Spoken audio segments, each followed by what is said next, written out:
जय हिंद दोस्तों, Bharat sir coaching centre में आपका स्वागत है। 2 पार्ट का वीडियो अपलोड कर चुके हैं मॉडर्न पेपर ऑब्जेक्टिव का। आज तीसरा पार्ट है जो कि 21 नंबर से होगा। तो क्वेश्चन नंबर 21 से स्टार्ट करते हैं आज का सेशन। स्क्रीन बोर्ड पे आपको क्वेश्चन दिख रहा है 21 नंबर। क्या कहता है? ए का मान जिसके लिए समीकरण निकाय 10x प्लस 5y बराबर a माइनस बी और 20x plus 10y a minus बराबर 0 का अनगिनत अंक होगा। बात यहाँ क्या किया गया? अनगिनत अंक। अनगिनत अंक का मतलब होता है, उसका शर्त क्या होता है? अनगिनत। क्या बात कर रहा है? आप शर्त अगर याद रखते हैं कि अनगिनत अंक का शर्त क्या होता है, अनगिनत अंक का जो शर्त होता है, ए होता है, एक बी होता है, एक सी होता है, अब बटे में डी होता है, अब बटे में ई होता है, बटे में एफ होता है। और ये जो है ना सभी आपस में बराबर होता है, ये शर्त होता है। सब आपस में क्या होता है? बराबर। ए का मान हम 10 उठाएंगे यहाँ से, और जो बी का मान जो उठेगा, बी पाएंगे तो ए, ये देखिए, ये ए होगा, ये बी होगा, ये सी होगा, ये डी होगा, और ई होगा, और एफ होगा। और डी का मान कितना होगा? 20 होगा। फिर बराबर का साइन, अब बी का मान कितना होगा? 5 होगा। और यहाँ पे जो ई का मान होगा 10 होगा। अब बराबर में ई का मान, जो सी का मान होगा ए माइनस 5 होगा, और जो यहाँ पे एफ बराबर है वो ए होगा। अब यहां से हमको क्या करना है? मान पुट करना है। तो मान किस तरह से निकाला जाएगा सर? अगर यहाँ पे ए का मान पूछ रहा है, किसका मान पूछ रहा है? ए का मान पूछ रहा है। अगर ए का मान आप निकालना चाहते तो किसी को भी इसके साथ बराबर कर दिए। मान लीजिए सपोर्ट करके हम इसी को बराबर कर दिए, तो ये 5/10 लिखेंगे, उसके बराबर a माइनस 5 लिखेंगे, बराबर में a करेंगे। इसको अगर काट देते तो 1/2 से कट जाता। a जो है इसके साथ गुना करेंगे a हो जाएगा, और ये 2 जो इसके साथ गुना करेंगे तो 2a, और ये 2 गुना होगा इसके साथ तो 10 हो जाएगा। और यही 10 को माइनस को इधर ले आते हैं तो प्लस में 10 हो जाता है। और जब प्लस में 10 हो जाता है सर, तो इधर पट्टी जब लाते हैं तो माइनस 10 को इधर लाते हैं, और 2a के तरफ ले जाते हैं a को, तो 2a में से a घटेगा तो a बराबर क्या होगा? 10 हो जाएगा। ए बराबर क्या हो जाएगा? 10। आपको ऑप्शन नंबर कौन सा दिख रहा है? 10 का ए का ऑप्शन दिख जाएगा। 21 number 10, option number C correct answer हो जाएगा। क्वेश्चन नंबर अब 22 पे आते हैं। तो 22 में क्वेश्चन पढ़ते क्या कहता है? समीकरण निकाय x प्लस 2y बराबर 3 और 5x प्लस के वाई बराबर 15 के अनगिनत होने के लिए k का मान क्या होगा? देखिए फिर क्वेश्चन में क्या बोलता है? अनगिनत। ये वर्ड जो अनगिनत होता है ना, इसका शर्त क्या होता है सर? कि सब आपस में बराबर होता है। तो आपको बताएं a बटे क्या हो जाएगा? ए बी सी डी हो जाएगा। ये b बटे क्या होगा? ई होगा। अब बराबर में c बटे एफ होगा। आपको बस इसमें से मान पुट करना। x लिखा है, x के साथ कुछ नहीं होता तो 1 होता है। क्या होता है? x। ये a होता है, ये b होता है, c होता है, d होता है। तो d हम 5 लिख देंगे। अब बराबर में b कितना होगा? 2 होगा। और e जो होगा वो k हो जाएगा, और जो c होगा 3 होगा, और जो f होगा वो 15 होगा। देखिए यहाँ पे आपको बराबर किसको करना? के किस में? एक के वाला उठाना, एक बिना के वाला उठाना। तो अगर इसको हम काटते हैं तो 1 बटे कितना चांस में कट जाएगा? 1/5 कट जाएगा। इसी को हम बराबर करते हैं तो देखिए के गुना 1 करेंगे तो के हो जाएगा, ये 5 गुना 2 करेंगे तो क्या होगा? 10 होगा। देखिए इसका भी आंसर 10 आ रहा है। दोस्तों कहते हैं ना कि ना थके हैं पैर अभी, ना हारी है हिम्मत, हौसला है कुछ बड़ा करने का, इसलिए अभी भी सफर है जारी। नंबर 23 को पढ़ते हैं। यदि रेखाएं एक बिंदु पर प्रतिच्छेद करती है तो वह बिंदु दोनों समीकरण का डेश होता है। देखिए प्रतिच्छेद बिंदु एक कर रहा है, इसलिए इसका एक अद्वितीय अंग होगा। ऑप्शन नंबर में आपको बी पर दिख रहा है, बी फॉर भरत सर, अद्वितीय अंग होगा।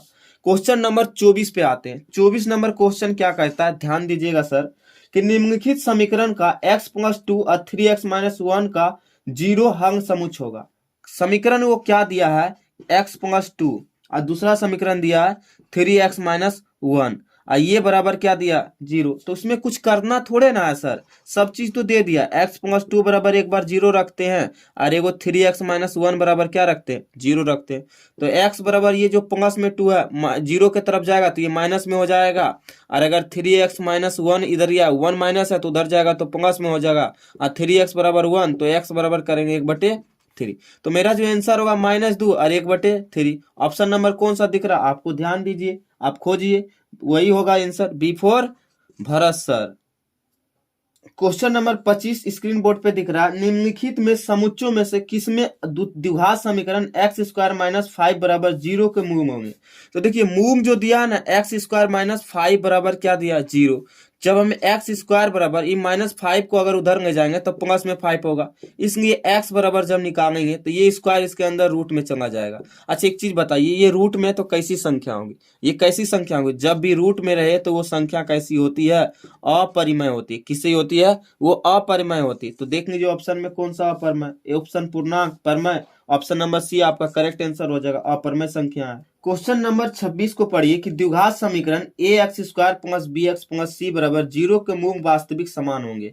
वो समीकरण जो व्यापक समीकरण दिया है ए एक्स स्क्वायर और बी एक्स और प्लस में क्या दिया, सी दिया है, अब बराबर में 0 दिया। और एक बात और बोला, ध्यान से देखिए क्वेश्चन, मूल वास्तविक एवं समान हो। अब पता है मूल वास्तविक समान कब होता है, जब 0 होता है। क्या होता है, 0।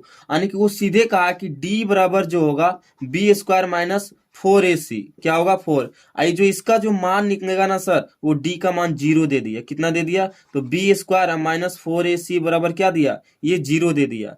और आप जानते हैं कि x बराबर क्या होता है, माइनस अब b और प्लस माइनस, और रूट अंडर क्या होता है, रूट अंडर होता है बी स्क्वायर और माइनस में 4ac और बटे में क्या होता है 2a। इतना तो आपको भंगी भांति पता है। तो यहाँ b और प्लस माइनस लिखेंगे, और D B square minus 4ac का मान कितना दे दिया बताइए। तो यहाँ पे देख लीजिए बी स्क्वायर माइनस 4ac का मान 0 दिया, तो हम 0 पुट कर देंगे और बटे में 2a लिखेंगे।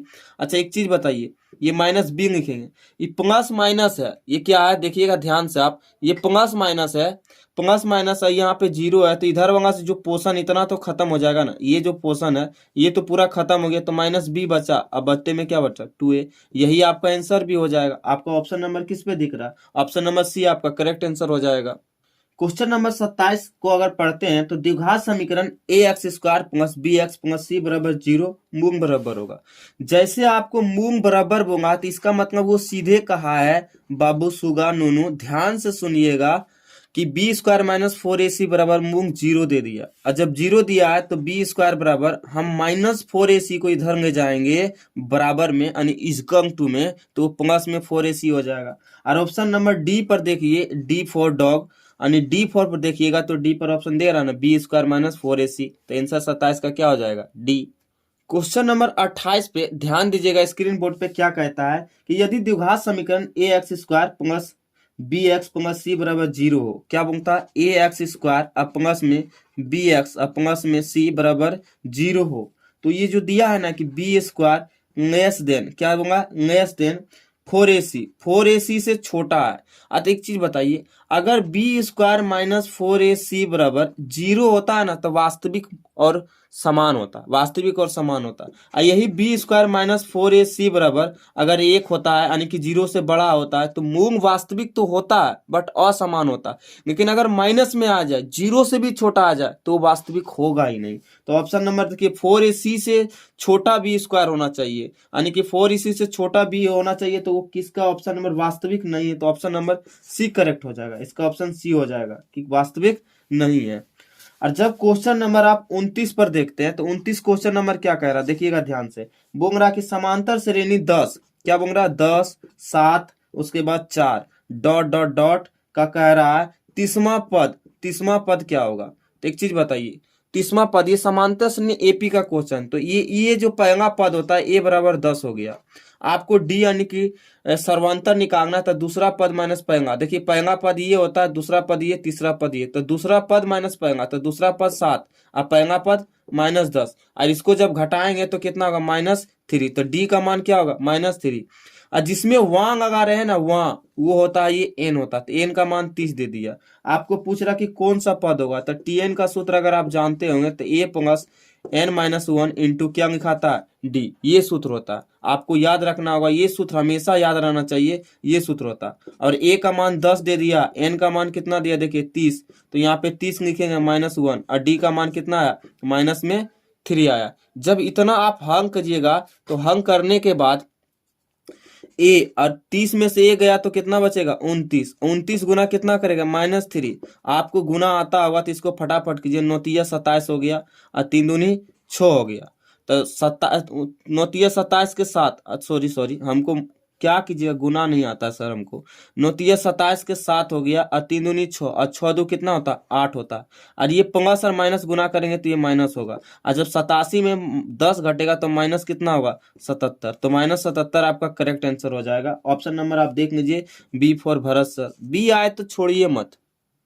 क्वेश्चन नंबर 30 पे आते हैं, तो कह रहा समांतर श्रेणी -3 कोमा 1/2, उसके बाद कोमा 2 का डॉट डॉट डॉट का 10वां पद क्या होगा, पूछ रहा है 10वां पद। तो आप जानते हैं ए बराबर यहाँ पे -3 हो जाएगा, डी बराबर जो निकालना है दूसरा पद 1/2 है, माइनस अब पहला पद कितना है, -3 है। जब इसको हम हल करेंगे तो यहाँ पे एक चीज का याद रखिएगा, ये माइनस क्या हो जाएगा, प्लस, तो +3 हो जाएगा। अपने मन से यहाँ 1 मान लेते हैं, और जब इसका एलसीएम करते हैं तो 2 होता है, यहाँ पर 1, यहाँ पर यहाँ 3 दूनी 6 होता है। जब इसको सोल्यूशन करेंगे सर तो 6 में से 1 जाएगा तो 5/2 हो जाएगा। तो यहाँ पर ए का मान दे दिया -3 हो गया, और डी का मान हो गया 5/2, और एन यानी कि वहां जो लगा होता है ये होता है 10वां पद, 10वां यानी कि एन होता है, तो एन बराबर 10 दे दिया। आपको सूत्र पता होना चाहिए कि टी एन बराबर जो होता है ए प्लस एन -1 इंटू क्या होता है, डी होता है। तो आप टी एन बराबर बैठाएगा, ए बराबर -3 बढ़ जाएगा, एन का मान कितना 10, और 10 -1 और इंटू कितना, डी का मान कितना बैठा 5/2 लिख दिए। ये देखिए अलग लाइन है। तो यहाँ पे जब हम हल करेंगे तो 3, और यहाँ पे देखिए 10 में से गया 9, और 9 बचे 45 बटे कितना हो जाएगा, 2 हो जाएगा। यहाँ पर एक एलसीएम रख दीजिए, और जब एलसीएम 1 रखिएगा तो एलसीएम 1 रखने के बाद एलसीएम हो जाएगा इसका 2। तो यहाँ पे 1 से लगाएंगे 2, तो 3 दूनी 6 हो गया, अब प्लस में यहाँ 2 कैंसिल, तो यहाँ 45 हो गया। अब 45 में 6 जाएगा तो 39/2 होगा। लेकिन आपको यहाँ पे ऑप्शन में कोई नहीं दिख रहा, इसका मतलब ये नहीं कि मेरा आंसर गलत आया है, ये आंसर सही है, बट ऑप्शन मैच नहीं कर रहा क्योंकि ऑप्शन ही रॉन्ग दिया हुआ। तो इसका आंसर जो होगा ये 39/2 करेक्ट होगा। दोस्तों जब क्वेश्चन नंबर 31 पर आते हैं तो 31 नंबर क्वेश्चन कहता है समांतर श्रेणी 2 4 2 7 12 का 10वां पद क्या होगा। तो देखिए ए का मान तो ये हो गया, ए हमारा ए हो गया 2, लेकिन यहाँ पे जो डी निकालना होगा दूसरा पद माइनस पहला पद, दूसरा पद 7 है और पहला पद 2 है, इसको घटा देंगे तो 5 हो गया। और जो एन का मान होगा जिसमें वहां लगा रहता है वो हमारा एन होता है, तो एन का मान 10 हो गया, डी का मान आपका 5 हो गया, और ए का मान जो हो गया वो क्या हो गया, 2 हो गया। तो हमको टीएन बैठा देना। देखिए एक टाइप से 3 क्वेश्चन दिया, कंफर्म है कि आपका रिवीजन अच्छा हो गया होगा। तो ए प्लस एन -1 इंटू डी दिया, ए का मान 2 दिया, एन का मान कितना दिया 10 -1 और डी का मान 5 दिया है।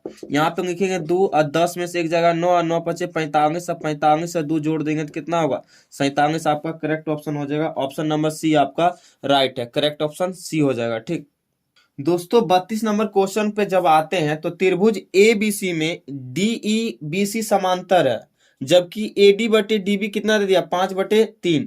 ए और ए सी का मान पूछ रहा। जब किसी त्रिभुज में जब हम बी सी के समांतर एक लाइन खींचते हैं डी, तो जो डी ई है, ये जो डी ई है और ये बी सी है एक दूसरे से समांतर है। समांतर आने कहने का मतलब जितना डी ई होगा उतना बी सी होगा। तो इसका शर्त होता जब आप प्रमेय को आप पढ़े होंगे तो जो ए डी होगा ए डी बटे डी बी, ए डी बटे डी बी, देखिए ए डी बटे डी बी और ए ई बटे बराबर में देंगे, ए ई बटे क्या होता है ए ई बटे ई सी होता है। और आप यहाँ से ध्यान देखिए कि ए डी का मान कितना दे दिया 5 और डी बी का मान कितना दिया 3, तो ए डी के जगह बैठा देंगे 5 और यहाँ पर डी बी के जगह बैठा देंगे 3, तो ए ई बटे जो ई सी होगा वो कितना होगा 5/3 होगा, सेम वही होगा। तो देख लीजिए ऑप्शन नंबर आपका कौन मैच करता है 5/3। ऑप्शन नंबर 1 करेक्ट आंसर हो जाएगा। प्रमेय को आप जब अच्छा से पढ़ेंगे तो ये अच्छा ज्ञान मिलेगा आपको। दोस्तों जब 33 नंबर क्वेश्चन पे आते हैं तो क्या कहता है, दी गई आकृति, जो आकृति दी गई यानी कि फिगर, यदि डीई समांतर है बीसी का। तो देखिए मेरे कहने का मतलब जो डीई है ये जो भुजा है ये बीसी के समांतर, अभी जस्ट आपको पहला 32 नंबर इसी पे था, ये जो समांतर, तो ये भुजा बटे इसका शर्त क्या होता है, शर्त को आप पकड़िए, ए डी बटे ये भुजा बटे डीबी होता है, ये होता है डीबी, अब बराबर में ए ई बटे होता है ई सी होता है। तो देखिए ए डी बटे डीबी होता है एई बटे यहाँ पे ईसी होता है। तो देखिए एडी का मान कितना दे दिया, एक्स दे दिया, और जबकि डीबी का मान 16 दिया है और एई का मान 34 दिया है, ईसी का मान 17 दिया है। तो इसको करना कुछ थोड़ा है ना सर, 17 दूनी 34 कट गया, एक्स बराबर कितना लिखना, 16 गुना 2 करेंगे तो 32। तो मेरा जो एक्स का मान आएगा, ये जो भुजा आएगा ये कितना आएगा, ये पक्का 32 आ जाएगा। कितना आंसर हो जाएगा, तो एडी 32 हो जाएगा।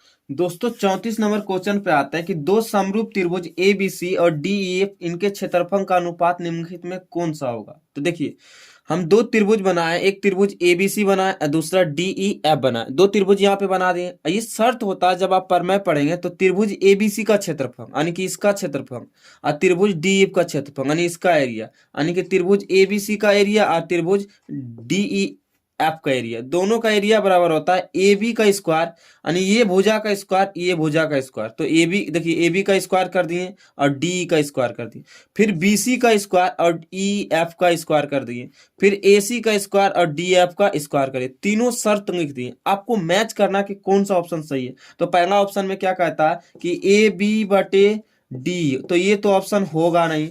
दूसरा ऑप्शन पे जाते हैं तो ए बी बटे क्या होता है ई एफ, तो इसमें तो स्क्वायर है ना, तो ये भी नहीं होगा। और तीसरा को ऑप्शन को देखते थे ए बी स्क्वायर और ये क्या होता है डी स्क्वायर। तो ऑप्शन नंबर देखिए मैच किया, ये मैच कर गया ना, तो ऑप्शन नंबर सी आपका करेक्ट आंसर होगा। दोस्तों डर से बड़ा कोई वायरस नहीं और हिम्मत से बड़ी कोई वैक्सीन नहीं, मंजिल मिलेगी और मिलने का मजा भी आएगा जब वीडियो के अंत तक आप बने रहेंगे। तो 35 नंबर क्वेश्चन कह रहा है कि पढ़ रहे हैं कि समबाहु त्रिभुज एबीसी की एक भुजा 10 सेंटीमीटर दिया। तो समबाहु त्रिभुज देखिए एबीसी बना दिए, एक भुजा का कितना दिया 10 सेंटीमीटर। समबाहु त्रिभुज में हर भुजा कितना होता बराबर होता, तो ये भी 10 ये भी 10। आगे देखिए पढ़िए, समबाहु त्रिभुज डीईएफ का एक भुजा 5 सेंटीमीटर। देखिए इसका भुजा 5 दे दिया तो समबाहु त्रिभुज है, सभी भुजाएं क्या होता बराबर, तो 5 5 बराबर हो गया।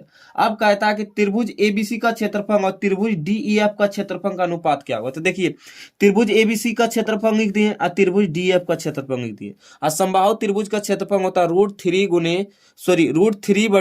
गुने भुजा स्क्वायर, तो भुजा वो भी √3 गुने 4 गुने भुजा स्क्वायर। तो देखिए √3/4 जो है √3/4 को कैंसिल आउट कर दिए। त्रिभुज एबीसी का जो भुजा दिया है वो 10 दिया है, तो 10 का स्क्वायर कर देते हैं। और ये जो छोटका जो दिया है त्रिभुज डीईएफ का जो भुजा वो 5 दिया, कितना दिया 5, तो 5 का स्क्वायर कर देते हैं। जब 5 का स्क्वायर करेंगे सर तो 10 का स्क्वायर करेंगे तो 100 और 5 का स्क्वायर करेंगे तो 25। और इसको जब हम काट देंगे तो जो हमारा आंसर होगा वो 25 से 4 दान में कटेगा तो 4 और 1, तो हम कहेंगे ना कि 4:1 आंसर होगा। तो 4:1 answer Kisna, option number D पे मैच करा, डी हो गया आंसर।